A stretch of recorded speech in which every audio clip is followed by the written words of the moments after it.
det var jo ca. 300 mannlige fanger og 200 kvinner og barn, så til sammen i ettertid har jeg jo fått vite at det var 532 som ble deportert med denne transporten. Det kom jo transporter ut på våren i mars. Jødene fra Trondheim og fra nordlige Norge. Så til sammen ble det jo deportert 767 jøder. Og av disse så kom det bare 26 tilbake. Og en av de er altså jeg. Merkelig nok at jeg skulle klare det.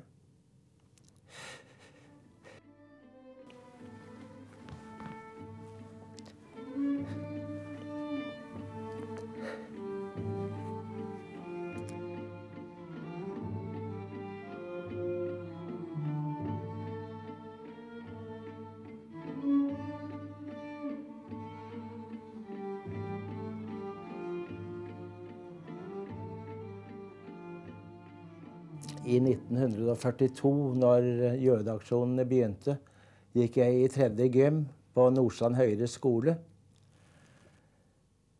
Vi visste jo sånn noenlunde hva som hadde foregått i Tyskland med jødeforfølgelser. Men hadde selvfølgelig aldri tanken at noe sånt kunne skje her. Og allerede 26. september 1942 om morgenen så kom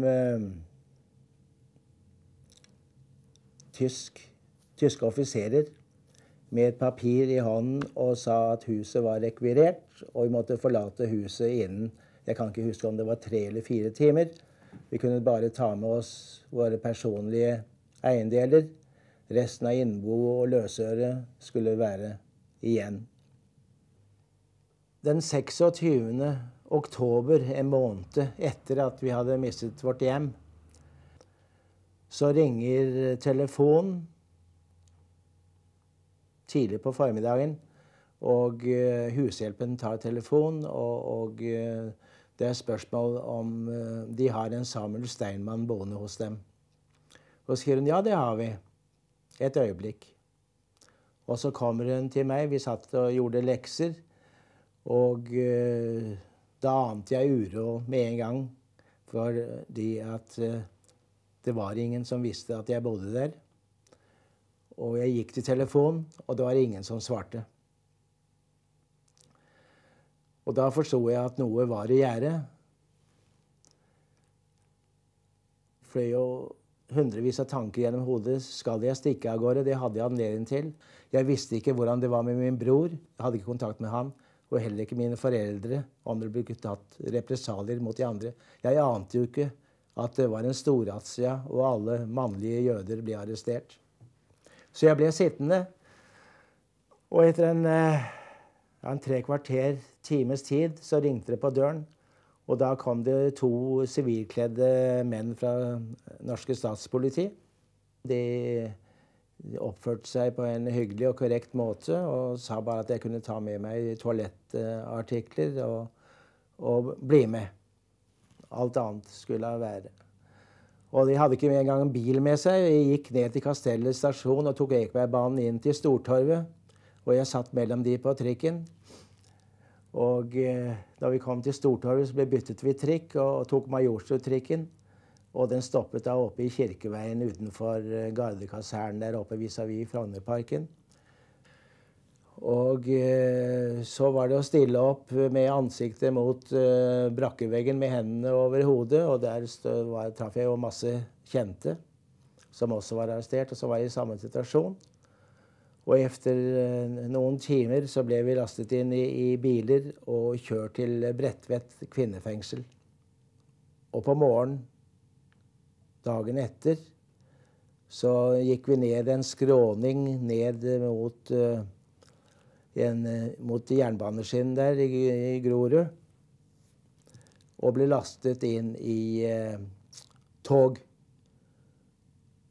og kjørt sydover fremdeles uten noe beskjed om hvor vi skulle, eller hva dette her gjaldt. Og så stoppet vi i nærheten av Tønsberg og ble fraktet til Berg interneringsleir. Og der var det Quislings hirdenmenn som var vakter, noen ordentlige bøller og noen kjeltringer som behandlet oss da som de hadde lært av tyskerne. Det var jødesvin og jævler og slag og spark, pryl, straffeeksersiser, åling i gjørma på jordene rundt omkring der. Og de skulle riktig være så brutale som de hadde lært. En episode var at jeg ble plukket ut av en viss Hansen. Og han tvang meg til å legge meg ned i søla og åle over et jorde med ansiktet nedi. Og min bror, han sto ved siden av og så på, og han orket ikke det. Så sa han, ta heller meg, la min bror være. Og resultatet var selvfølgelig at han ble lagt ved siden av meg, og vi ble behandlet på samme måte hele tiden. På Berg var vi nøyaktig en måned, fra 26. oktober til 26. november. Men det skulle jo vise seg da ved senere i tid at det var jo rene sanatorieoppholdet i forhold til hva vi gikk i møte. Det var oppstilling tidlig på morgen, 26. november. Og så ble vi fraktet med biler til nærmeste togstasjon. Det må ha vært Tønsberg. Og så kjørte vi nordover mot Oslo. Et lite opphold i Drammen. Og vi diskuterte, skulle vi flykte og skulle vi rømme, men det var jo bevæpnede vakter på hver eneste vogn, så det var jo ganske sikkert helt umulig. Og vi kom til Oslo, så svingte toget ned på utstikker 1 ved Vippetangen. Og der lå slaveskipet Donau, og vi ble kjørt helt ned på kaien, og da ante vi uråd. Hvor skal vi nå? Vi visste ikke hva som skulle foregå.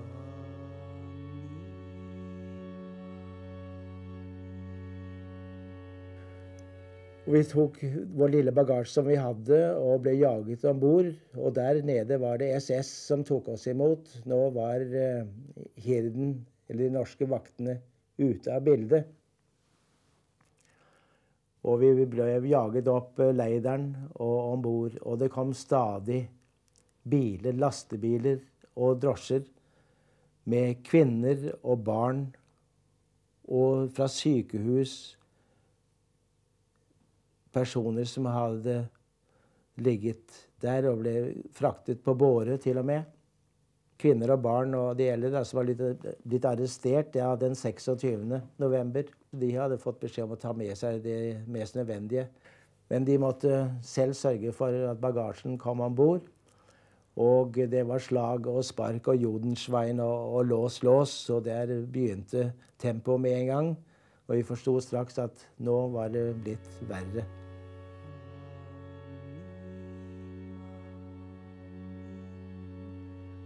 Kvinner og barn ble innkvartert akterut i båten i et lasterom under dekk. Og de mannlige ble innkvartert midtskips under dekk. Og der var det ikke noen senger, men det var noen hyller på veggene som vi skulle ligge i på noen planker. Mens kvinnen og barn hadde fått, der hvor de var i lasterommet, var det noen halmmadrasser. Og ut på dagen da, så forlot skipet kaien. Og vi merket jo med en gang at vi hadde kommet til en annen verden. Jeg husker vi ble jo trakassert fryktelig om bord. Det var Hindlegen og Hypfen og Rollen, og man skulle gjøre knebøy. Og jeg husker at jeg og et par andre fikk utlevert noen tannbørster. Jeg kan ikke huske om det var min egen tannbørste. Vi skulle ligge på dekket og rense mellom bordplankene for at det skulle være rent. Mens de vaktene sto bare og lo rundt oss.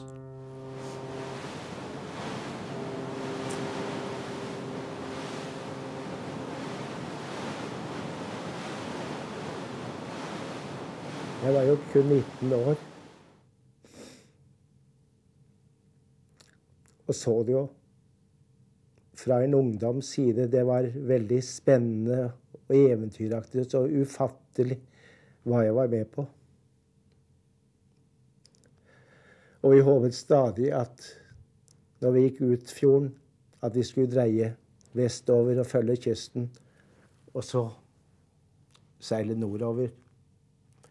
Men dessverre, neste dag var fryktelig sjø. Masse sjøsyke om bord. Så vi jo at vi seilte sydover.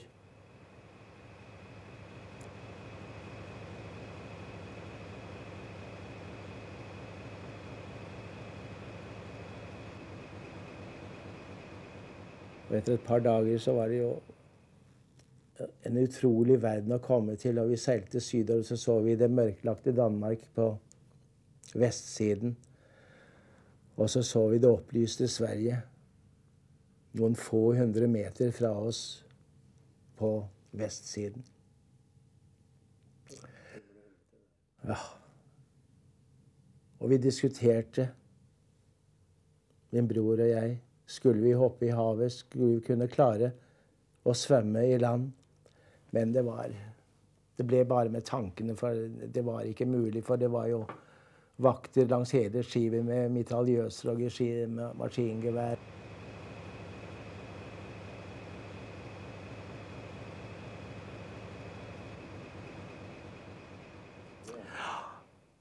Det husker jeg veldig godt, for Marie Sakhnovic, søster til Herman Sakhnovic, som var en slektning av meg, som jeg kjente veldig godt, og hun var en så vidunderlig søt pike. Hun hadde vært Larvik-prinsesse og hadde en nydelig sangstemme. Og så plutselig hørte vi hun sto oppe på dekk ved nedgangen til lasterommet vårt og sang Månestråle. Det var hennes favorittmelodi. Og den gikk ut. Alt var kun en drøm, en flyktig illusjon som bare kom og svant. Og den sangen, den gikk jo rett til hjertet. Og Herman var jo sammen med meg. Og ja, det var uforglemmelig. Og akkurat den sangen, den gikk Herman og jeg og nynnet på mange ganger i Auschwitz og tenkte tilbake på det.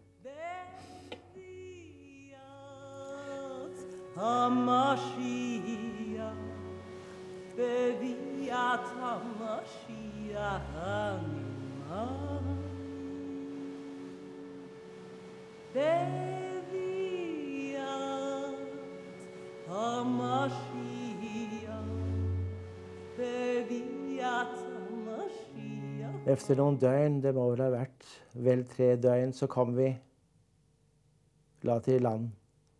Og det skulle vise seg at vi kom til Stettin.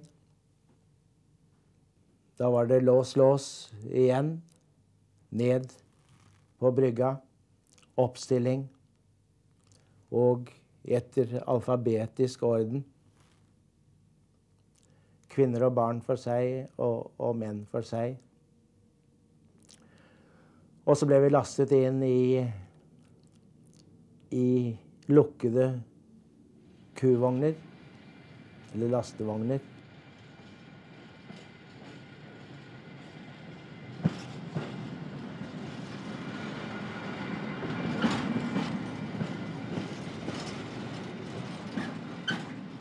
Vi ante jo ikke hvor denne transporten skulle ende. Auschwitz hadde vi aldri hørt om. Tilintetgjørelsesleir var helt fremmed for oss, selv om vi hadde hørt om konsentrasjonsleire. Men vi ble da plassert 50-60 mann i hver av disse vognene. Gamle og unge, syke og friske om hverandre. Og sent på kvelden 1. desember 1942 så stoppet toget. Underveis hadde det stoppet noen ganger, og tørsten var ganske fryktelig, fordi at vi hadde jo selvfølgelig ikke noe å drikke, og det ble lukket opp dørene et par ganger så vi kunne se ut, men det var ingen hjelp å få utenifra. Det var bare vakter, bevæpnede vakter.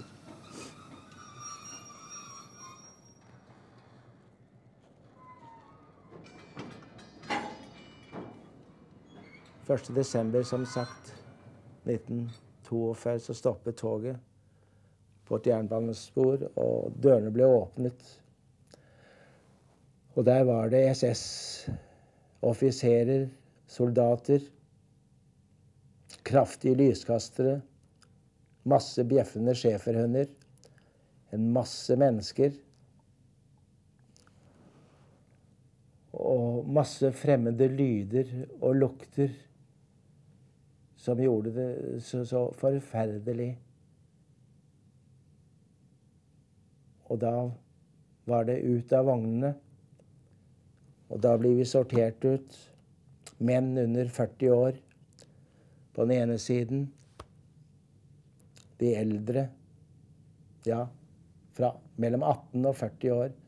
De yngre under 18 og de eldre under over 40 til den andre siden, sammen med kvinner og barn.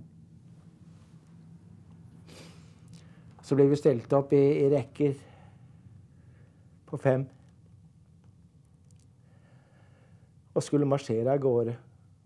Og de andre som ikke var mellom 18 og 40 og ikke var mannlige, de ble lastet opp på store lastebiler og kjørt av gårde.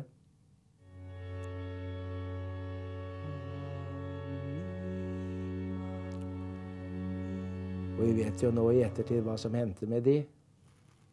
Det var rett i gasskammeret.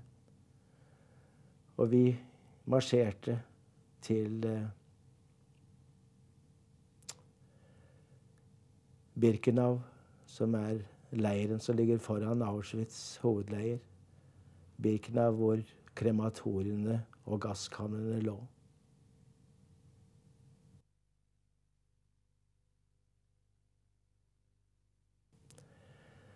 Der ble vi tatt imot av fulle SS-folk med slag og spark og stadig Jodenschwein og lås hele tiden.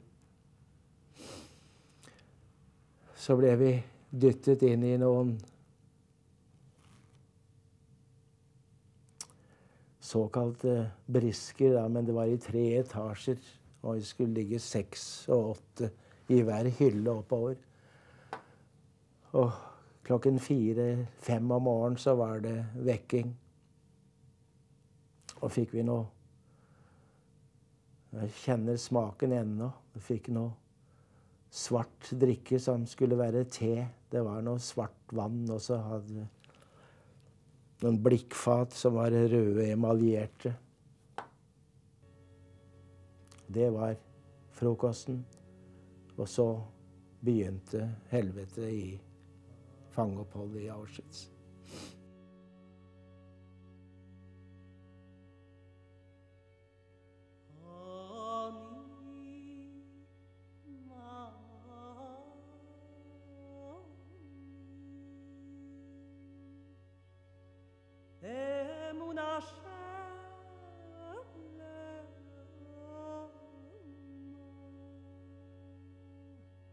Beviata Mashiach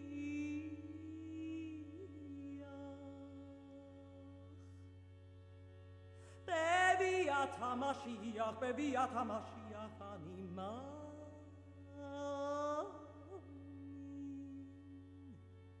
בביאת המשיח, בביאת המשיח אני מאמין.